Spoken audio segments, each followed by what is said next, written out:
Alors bonjour à tous, du coup bienvenue dans une nouvelle vidéo pour parler cette fois d'imagerie de la phase aiguë de l'AVC à l'ECN.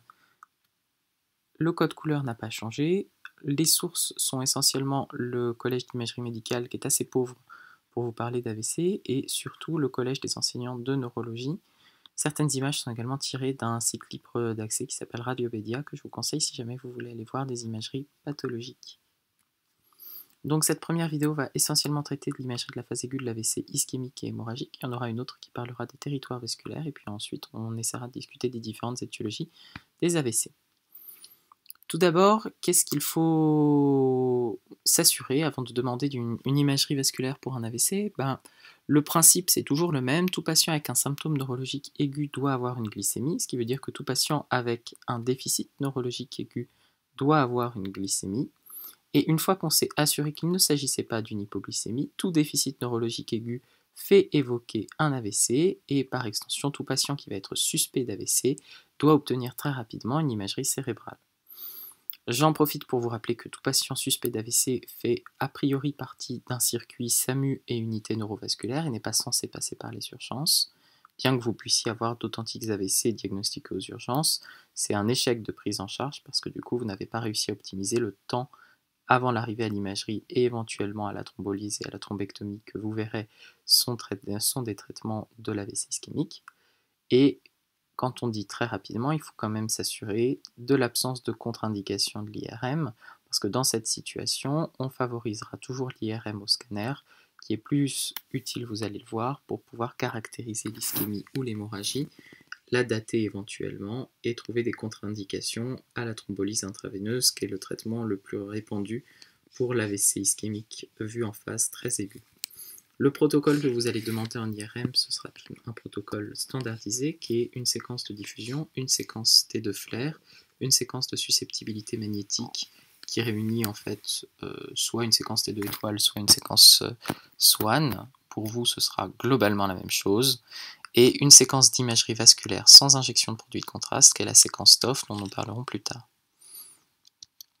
Alors, si on commence par l'AVC ischémique et qu'on commence par parler de l'IRM, la première séquence que vous allez regarder, c'est l'imagerie de diffusion, qui, je vous le rappelle, recherche les mouvements d'eau à l'intérieur du parenchyme cérébral, et vous allez détecter de l'ischémie sous la forme d'un œdème cytotoxique qui apparaîtra en hypersignal de diffusion avec une baisse du coefficient ADC. C'est important de vous assurer que l'hypersignal que vous interprétez correspond bien à une baisse du coefficient ADC, parce que je vous rappelle que la séquence de diffusion est une séquence T2 qui est retravaillée.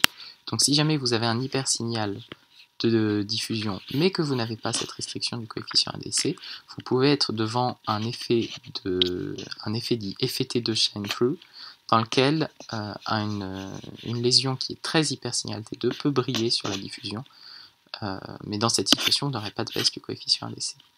J'en profite également pour vous rappeler un piège, c'est pas parce que vous n'avez pas d'hypersignal de diffusion que l'épisode neurologique n'est pas d'origine vasculaire. Par exemple, un accident ischémique transitoire se définit par un déficit neurologique brutal, sans anomalie à l'imagerie cérébrale. Dans cette situation, en fait, ce qui s'est passé, c'est que vous avez eu une ischémie cérébrale, une origine vasculaire de l'épisode. Par contre, il n'y a pas eu d'ischémie cérébrale qui s'est constituée et qui du coup ne peut pas être détectée en imagerie. Sachez enfin qu'au stade d'externe, on vous demande juste de voir l'imagerie aiguë de l'AVC, mais que plus on s'éloigne du point de départ de l'AVC, plus l'imagerie va se transformer et que du coup, par exemple, pour ce qui est du coefficient ADC, celui-ci diminue jusqu'à à peu près une semaine après l'accident vasculaire et puis après il recommence à remonter. Donc l'imagerie aiguë de l'AVC, vous la connaissez très bien. Par contre, si jamais dans vos services vous avez des patients qui sont plus tardivement, attendez-vous à pas tout à fait les séquences que vous connaissez. Ensuite, la deuxième séquence après la séquence de diffusion, c'est la séquence T de flair. Cette séquence, elle va d'abord rechercher si la zone en hypersignal de diffusion apparaît en hypersignal flair significatif. En l'absence d'hypersignal significatif du territoire ischémique, on peut considérer que le patient est vu précocement. C'est notamment utile pour les patients qui font un AVC au réveil, qu'on est incapable de dater, En effet, on considère que la séquence flaire se positive un peu plus tardivement par rapport à la séquence de diffusion, correspond à l'ischémie qui est constituée, qu'on ne pourra pas récupérer dans les 4h30 à 6h après le début de l'accident vasculaire. L'autre utilité de la séquence flaire, c'est d'aller rechercher des facteurs, on va dire, pronostiques. Par exemple, vous voyez ici, dans les espaces sous-arachnoïdiens qui sont normalement en hyposignal, puisque c'est liquidien annulé par la séquence flaire autour du cerveau, vous pouvez voir donc dans ces espaces sous-arachnoïdiens des petits hypersignaux linéaires qu'on appelle parfois signes du spaghetti, qui correspondent en fait à l'aval de la branche artérielle occluse, qui est pris à contre-courant ou alors qui stagne, mais qui a un flux qui est extrêmement ralenti, mais qui existe quand même. Et ça traduit le fait que vous avez des collatéralités qui reprennent en charge la vascularisation du territoire occlus, et c'est plutôt un facteur de bon pronostic. C'est quelque chose qui sera précisé dans les comptes rendus de radiologie de vos patients. Alors je vous disais, si jamais vous avez une ischémie, par exemple ici latéro-mésencéphalique avec restriction du coefficient ADC, donc une zone en œdème cytotoxique ischémique, et que cette zone est en hypersignal flaire, on considère que le déficit est vu tardivement et ça va contre-indiquer un traitement par thrombolyse. On considère que c'est de l'ischémie constituée qui ne sera pas récupérable. La troisième séquence à regarder, c'est la séquence de susceptibilité magnétique qui va aller rechercher des transformations hémorragiques sous la forme d'artefacts en hyposignal sur cette séquence. C'est toujours à la recherche, on va dire, d'une contre-indication à la thrombolyse, et c'est également pour vous assurer que ce que vous êtes en train d'interpréter comme de l'ischémie est bien uniquement de l'ischémie et pas de l'hémorragie. On verra ça dans un deuxième temps. L'autre utilité des séquences de susceptibilité magnétique, c'est la recherche du thrombus qui apparaît parfois en hyposignal T2 étoile ou de susceptibilité magnétique sur le trajet des artères intracrâniennes. Ça, on ne vous en parle pas particulièrement à votre niveau. Sachez que ça existe juste. Là, par exemple, vous voyez que vous avez l'artère sylvienne moyenne, l'artère cérébrale moyenne gauche qui présente une occlusion en flux en M1. Et à cet endroit-là, on retrouve un hyposignal T2 étoile et Swan qui correspond au thrombus causal. Donc ça, vous le verrez pareil sur les comptes rendus d'imagerie. La dernière séquence, c'est la séquence d'imagerie vasculaire qui va aller rechercher le niveau d'obstruction de votre AVC ischémique. Cette séquence est une séquence pondérée T1 dans laquelle le sang circulant apparaît en hypersignal. C'est donc une imagerie de flux dans laquelle vous n'avez pas eu d'injection de produit de contraste, et cette dernière peut être reconstruite. C'est souvent des imageries reconstruites qu'on vous donnera parce que c'est plus visuel. Cette reconstruction, elle vous montre en 3D, par exemple, l'arbre vasculaire intracrânien en flux. Et donc, par exemple, ici, vous voyez que vous avez l'artère carotide, vous avez l'artère vertébrale gauche, on ne voit pas bien l'artère vertébrale droite, je me demande si c'est pas elle, il faudrait pouvoir tourner autour. Et vous voyez qu'au niveau de votre polygone de Willis, par exemple, de ce côté-là, vous avez l'artère sylvienne droite. De ce côté-là, vous n'avez plus l'artère sylvienne gauche, donc il y a une obstruction. Pareil ici, vous voyez bien l'artère carotide interne qui arrive. Ici, vous voyez le segment proximal de la sylvienne. On est dans la portion M1 horizontale comme ça. Juste après, vous avez la portion M2. Et donc, sur la portion M1 de l'artère sylvienne gauche, ici, vous avez un arrêt du flux qui signe une obstruction à ce niveau-là. Sachez enfin qu'on vous donnera des reconstructions 3D, mais que du coup, ces reconstructions 3D peuvent être vues de face. Dans cette situation, la gauche du patient est à droite de l'image et inversement, ça vous avez l'habitude, mais parfois on peut également les regarder de dos, et si on les regarde de dos, la droite du patient est à droite et la gauche est à gauche. Alors, dans le collège de neurologie, on vous parle de quelque chose qui est peut-être un petit peu trop spécialisé pour des externes, c'est les protocoles de perfusion cérébrale. Ça n'est pas des séquences d'IRM qu'on applique dans un protocole standard d'alerte thrombolyse. En fait, on va s'en servir dans des situations dans lesquelles on a du mal à dater l'ischémie, par exemple, ou si, et c'est surtout ça qui est intéressant, on cherche à réaliser une thrombolyse en dehors des délais standards que sont ceux de 4h30 que vous devez connaître, ou pour discuter l'intérêt d'une thrombectomie mécanique au-delà on va dire des indications standards de la thrombolyse. En effet, il a été montré que d'abord, réaliser une thrombectomie mécanique et une thrombolyse, c'était meilleur que de réaliser une thrombolyse seule, ce qui veut dire que le traitement par thrombectomie apporte un vrai gain dans la survie et dans la récupération de ces patients, mais surtout que, au-delà des délais de thrombolyse, dans lesquels on peut du coup a priori plus traiter médicalement les AVC, la thrombectomie mécanique peut être appliquée au-delà de 6 heures à la condition de sélectionner les patients qui vont la recevoir. Les patients qui bénéficient le plus d'une thrombectomie mécanique sont des patients qui présentent des mismatchs, qui peuvent être des mismatchs clinico-radiologiques s'ils ont un déficit qui est bien plus important que le territoire ischémié en imagerie, ou alors des mismatchs entre les différentes séquences d'IRM, par exemple entre la séquence de diffusion qui vous montre l'œdème cytotoxique et la séquence FLAIR qui vous montre l'ischémie constituée. Si jamais vous avez un territoire en hypersignal diffusion qui est très vaste alors que l'ischémie est encore assez peu constituée, même si on se situe à distance du début de l'AVC clinique, on pourra rediscuter de la thrombectomie mécanique.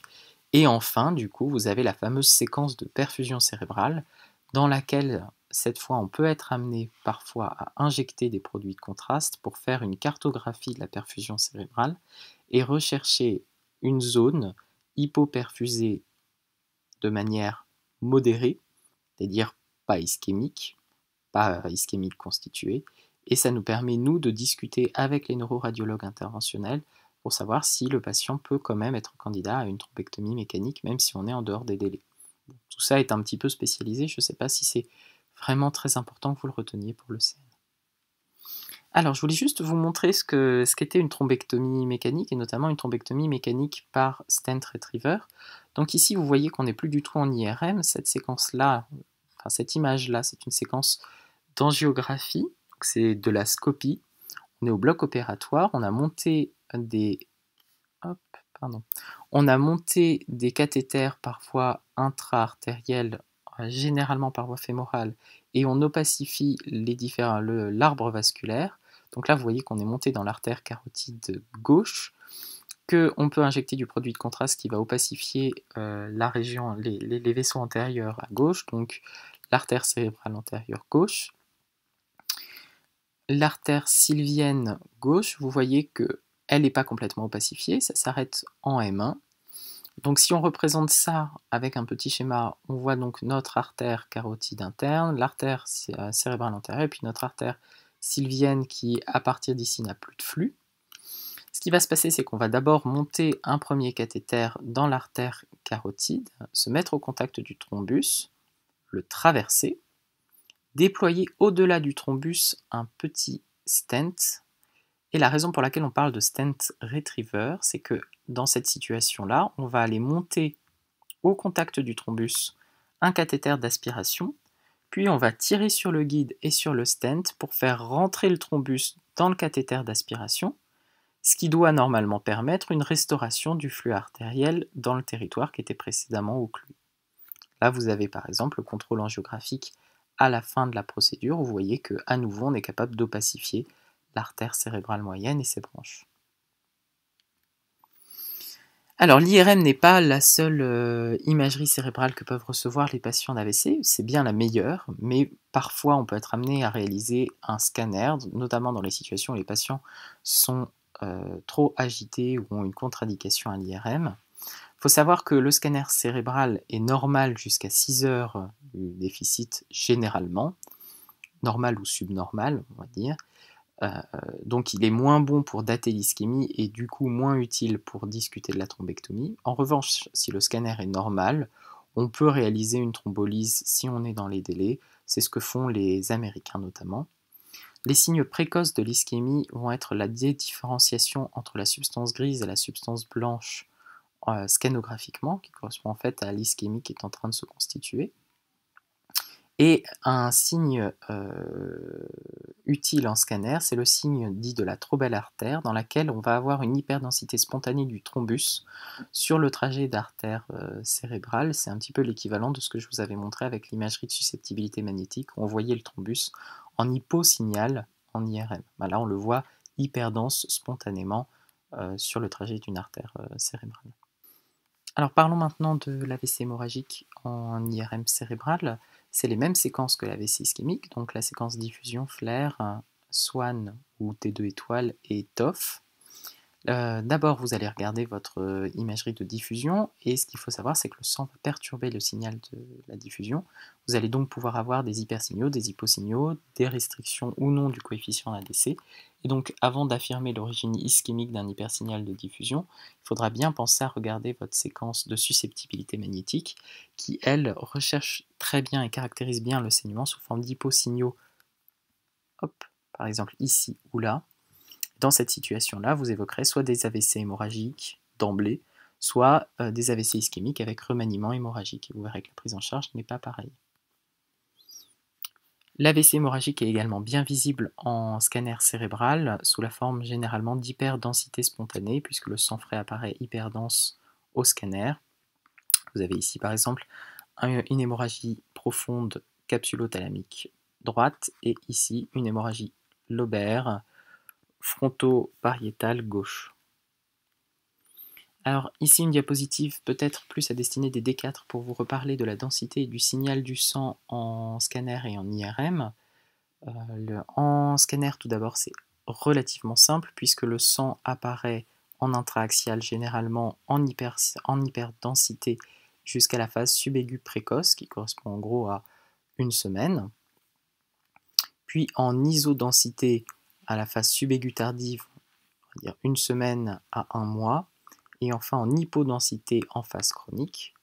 Et c'est plus compliqué en IRM, mais c'est aussi plus utile pour dater l'accident, puisque le signal IRM va varier progressivement en fonction du temps. Ça commence par la phase suraiguë, vous avez de l'oxyhémoglobine dans les hématies qui sont sorties des vaisseaux. Cette oxyhémoglobine, elle apparaît en hypersignal T2, hyposignal T1, ici. Ensuite, en phase aiguë, au-delà de 12 heures et jusqu'à 2 jours, vous êtes en phase de désoxyhémoglobine et cette désoxyhémoglobine est en hyposignal T2 et T1. Puis vous avez l'apparition de méthémoglobine d'abord dans les globules rouges extravasés. Cette phase, c'est la phase subaiguë précoce, 2 jours à 1 semaine, et vous êtes en hypersignal T1, hyposignal T2. Et enfin, vous avez la phase subaiguë tardive dans laquelle la méthémoglobine est sortie des globules rouges et vous êtes en hypersignal T1, hypersignal T2. Et à distance de l'hématome, vous allez avoir un dépôt d'hémosidérine qui est une séquelle qui se verra généralement en hyposignal T1 et T2. Donc si vous faites un petit dessin, vous pouvez faire un petit rond qui part d'hypersignal T2, hyposignal T1, hyposignal T2, hyposignal T1, hypersignal T1, hyposignal T2, hyper T1 et T2, et enfin hypo T1, T2. Voilà comment vous pouvez essayer de le retenir. Enfin, je voulais très rapidement et on va dire en simplifiant un maximum, vous expliquer les diagnostics différentiels de l'hypersignal de diffusion avec baisse du coefficient ADC. En vous disant que la séquence de diffusion et l'ADC reflètent la mobilité des molécules d'eau dans un voxel donné. La cause que vous devez connaître le mieux de restriction de la mobilité des molécules d'eau, ça va être l'œdème cytotoxique dans lequel vos cellules vont augmenter en taille et se charger en protéines et en inflammation, ce qui va diminuer, on va dire, la mobilité des molécules d'eau au sein des voxels et être détecté en diffusion et avec la séquence ADC, avec le calcul de l'ADC. Mais vous avez d'autres causes potentielles qui vont entraîner une modification du signal diffusion, par exemple une augmentation de la quantité de cellules dans la situation de tumeur, et les tumeurs qui sont le plus souvent en hypersignal diffusion dans le cerveau, c'est le méduloblastome et le lymphome, mais il y en a beaucoup d'autres. Et vous pouvez également avoir un changement du contenu de la matrice extracellulaire, par exemple avec du pus ou du sang, qui rend le liquide de la matrice plus visqueux, et c'est notamment le cas des abcès apiogènes et des hématomes. Donc toutes ces causes-là peuvent apparaître en hypersignal diffusion avec restriction de l'ADC, et donc vous n'avez pas que l'ischémie. Voilà pour cette vidéo, j'espère qu'elle vous aura plu.